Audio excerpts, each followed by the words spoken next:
సంపత్ కుమార్ గారు పెద్ద బొంకూరు.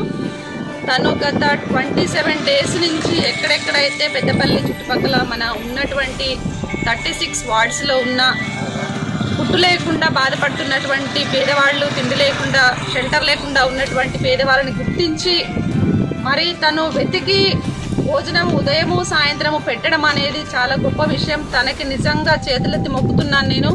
ఈ విషయంలో సరుకులు అనేవి మాత్రం అందరం కిరాణా షాప్ నుంచి కొనుక్కొచ్చి ఫ్రూట్స్ కానీ సరుకులు కానీ ఏమన్నా కానీ ఇవ్వగలుగుతాము.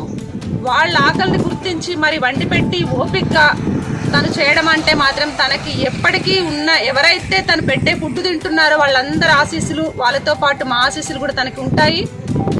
ఈ రోజుల్లో ఈ టైంలో కన్న తల్లికి కూడా తిండి పెట్టలేని కొడుకుల రోజుల్లో ఒక పెద్ద కొడుకులాగా తను అందరికి పేదవాళ్ళ ఆకలి తీరుస్తున్నారు అంటే మాత్రం నిజంగా చాలా గొప్ప విషయం సార్.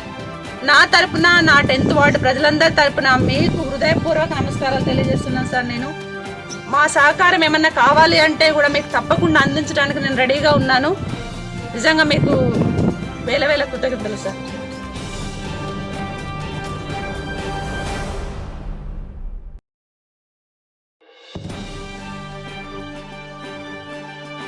పెద్ద బొంకూరు. ఈ లాక్డౌన్ కరోనా నేపథ్యంలో ఒక 27 డేస్ నుంచి మేము daily morning evening food distribution చేస్తున్నాము.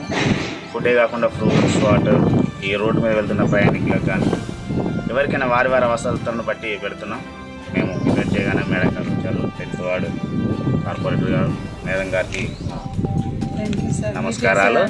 ఏంటంటే మేడం చెప్పారు, వారి ఆకలిని గుర్తించండి. ఈ లోకంలో మనిషికి తృప్తి ఏదైనా ఉంది అంటే అన్నమే. అన్నానికి మించినటువంటి తృప్తి ఏది లేదు. అది చేయడానికి దేవుడు లేదా కానీ పెద్దలు అందించినటువంటి ఈ సహకారానికి మేము చాలా సంతోషిస్తున్నాము. ఈ ఫుడ్ పెట్టడం అనేది నాకు కానీ, మా సమస్త సభ్యులకు కానీ, మా టీం మెంబర్స్ కానీ చాలా మేము ఎలాంటి ఇబ్బంది, రిస్క్ లేకుండా మాకున్న దాంట్లో మేము చాలా తృప్తిగా వర్క్ చేస్తున్నాం. మేడం గారు వచ్చారు, తనకు కూడా మాకు పిలవగానే వచ్చినందుకు మా కృతజ్ఞతలు. తన సహాయక సహకారాలు మాకు ఉంటాయని చెప్పారు. దానికి కూడా మేము చాలా సంతోషిస్తున్నాం. ఇలాంటివి ఇక ముందు ముందు చేయడానికి కూడా మాకు అందరి నుంచి, మా సభ్యుల నుంచి, మా ఫ్రెండ్స్ నుంచి చాలా సహాయ సహకారాలు అందిస్తున్నారు. వర్క్ పరంగా దానికి మేము చాలా కృతజ్ఞత కలిగి ఉన్నాం. మీడియా వారికి, పోలీసు వారికి, అలాగనే మేడం గారికి కూడా ప్రత్యేకమైనటువంటి కృతజ్ఞతలు.